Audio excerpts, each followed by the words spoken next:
백호강명이라는 말을 많이 쓰잖아요. 백호강명이 과연 무슨 뜻일까요? 특히 불교, 대승불교에서는 이 백호광명은 부처님 눈썹 사이에 있는 두 개의 흰털에서 발산되는 빛을 의미한다고 이렇게 공식적으로는 되어 있는데, 이 빛은 부처님이 가지고 있는 지혜와 자비 상징이고 우주 진리를 비치는 빛으로 여깁니다. 근데 사실 또 이건 그런 거기 나온 백과사전에 나온 얘기 같은 이야기인 것이고, 사람이 차크라가 이렇게 쫙 있잖아요. 그 차크라 중에서 7개의 차크라가 있는데 가장 상위의 차크라가 바로 눈썹 위에 있는 바로 이 아즈나 차크라라는 상단전이라고 말하는 그런 곳인 것입니다. 그럼 깨달음을 얻으면 거기를 활성화가 되면 그런 깨달음의 경지를 얻게 된다는 걸 말하기도 합니다. 백호강명은 부처님이 깨달음을 얻는 순간에 나타났다고 전해진다. 전해진다고 이렇게, 이 사람이 이분은 이런 걸 잘 이해하지 못하는 분이니까 그렇게 말할 수밖에 없었을 것이라고 생각합니다. 이것은 부처님의 깨달음이 얼마나 깊고 완전한지를 나타내는 상징이다. 그 아지나 차크라가 활성화돼가지고 완전히 열려버리면 정말 대단한 지혜를 얻게 되고 자비심이 우주에 가득하게 마련인 것이죠. 이 빛은 모든 것을 비치고 모든 것을 이해할 수 있는 부처님의 지혜의 상징인 것입니다.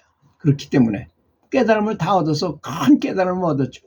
부처님께서 이 대각을 이루기 전에 스승을 6분이나 이렇게 모시고 공부를 했었는데 그분들이 아라한과 정도는 얻었던 것 같아요. 이 정황으로 볼 때. 근데 그분들에게 공부를 해보다가 그거보다 더 높은 단계가 있을 것 같다는 생각이 들어서 우유죽을 받아먹고 보리쑥나무 앉아서 난 여기서 죽어도 일어나지 않고 한간 뭔가를 깨달아 보겠다 해가지고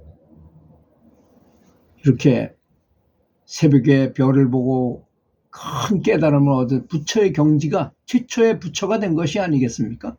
그래서 그것을 보니 사람들도 다 그렇게 할 수 있는데, 나만 그렇게 하는 게 아니라 그렇게 할 수 있는데 이걸 가르쳐야 되겠구나 해가지고 평생을 그 이후로 45년 동안 계속 다른 사람으로 하여금 깨달음을 얻게 하기 위해서 엄청 노력하셨습니다. 수많은 제자를 가르치고. 그런데 나중에 보니까 오랫동안 하다가 거의 말년에 가까우셔가지고 가만히 보니까 저 많은 중생들, 많은 사람들이 실제로 도를 안 닦고 자기 제자들처럼 자기를 찾아와서 도를 깨닫겠다고 하는 사람들은 이해도 잘하고 그런 대로 내가 가르쳐가지고 어느 정도 수준까지 올릴 수 있겠는데, 저 아무것도 안 하는 사람들은 과연 어떻게 하겠느냐. 그래서 부처님께서 가르쳐 주신 것이 바로 연불법인 것입니다. 저기 극락이라는 곳이 있다. 서방으로 얼마큼 가면 극락이라는 그런 우주가 있는데 거기에 그걸 다스리는 부처님이 아미타불이라는 분이 계시다. 그래서 열심히 아미타불을 부르면 호명즉지, 그분이 직접 오셔서 그 아미타불이 계신 극락세계로 가게 만들어 주신다. 그러면 어떤 사람이라 하더라도 열심히 부르면 거기에 가기만 한다면 언젠가는 시간이 얼마 걸릴지 몰라도 하여튼 무조건 거기 가면 다시 돌아오지 않고 성불까지 보장하는 곳이다. 이런 연불법을 알리시고 말세에는 이 연불법이 가장 좋은 수행법이 될 것이다 라고 공언하신 그런 내용이 아니겠습니까? 그러니까 이 중생에게 사랑과 자비를 베푸는 부처님 마음이 바로 이 백호광명으로 표현되는 말이라고 할 수 있는 것입니다. 그렇다면 부처님께서는 본인께서는 높은 경지에 이르렀으니 너희들은 나를 따라올 수 없고 그냥 하다가 어느 정도까지만 해라 이렇게 하셨겠습니까?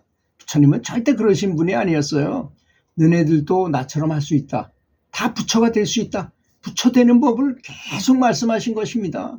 살아생전에 계속 한 사람이라도 더 구원해 주기 위해서 참 별 방법을 다 쓰신 분이세요. 그래서 부처님이 가지고 있는 최고의 무상 삼매가 이 최고의 삼매를 이거 백호광명으로 표시하는 것이기도 한 것입니다. 그래서 이 백호광명을 무슨 물질적인 것으로만 알아서는 안 된다고 할 수 있습니다. 그래서 마치 불 위에다가 물 주전자를 얹어놓고 끓을 때를 바랄 때는 굉장히 오랫동안 시절 인연이 있어야 되잖아요. 그러다가 이제 비등점을 넘어가지고 끓게 되면 정말 전 난리가 나죠. 이게 뭐 들썩들썩하고 뚜껑이 막 열리려 하고 보글보글 소리도 엄청 굉장히 강하게 되잖아요.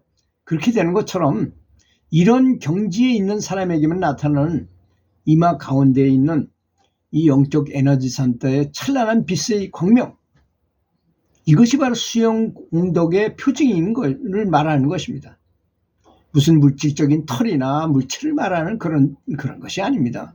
사람은 원래 신성, 성령, 불성을 가지고 있기 때문에 그것을 명확하게 기억하기 위해서 우주의식과 접속을 하게 되면, 불국토와 부처님과 접속하게 되면 나타나게 되는 깨달음의 경지라는 것입니다.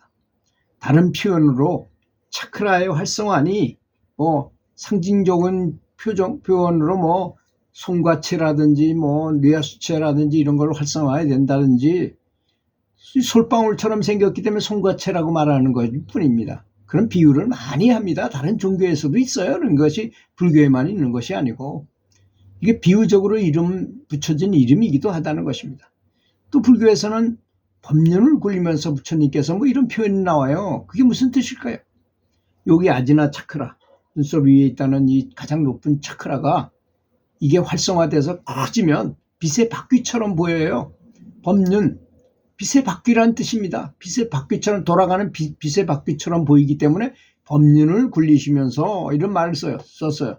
성인이 되신 부처님께서 제자를 만났을 때 이런 뜻하고 마찬가지인 것입니다. 왜냐하면 다른 사람하고 전혀 다른 게 있으니까 법륜이라는 게 이마 가운데 있기 때문에 법륜을 굴린다는 말씀을 쓰시는 것입니다. 법륜은 빛이 바뀌라고 하는 것으로서 깨달음을 얻은 사람의 이마 차크라에 빛이 진동하는 모습이 마치 빛의 바퀴처럼 보인다 해서 붙여진 이름이다, 이런 뜻입니다.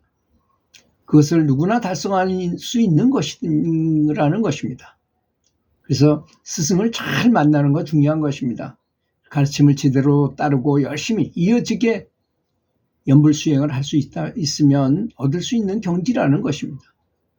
이런 믿고 안 믿고는 또 이렇게 노골적으로 얘기하는 사람은 별로 없어요. 이걸 알지도 못하고 이런 게 있는지 없는지도 모르는 사람도 굉장히 많은 것 같아요. 제가 볼 때는. 제가 말씀드린 것을 믿으시고 어디에다가 우리가 의식을 집중하고 연불을 해야 되는지를 한번 생각해 보시기 바라겠습니다. 들어주셔서 감사합니다.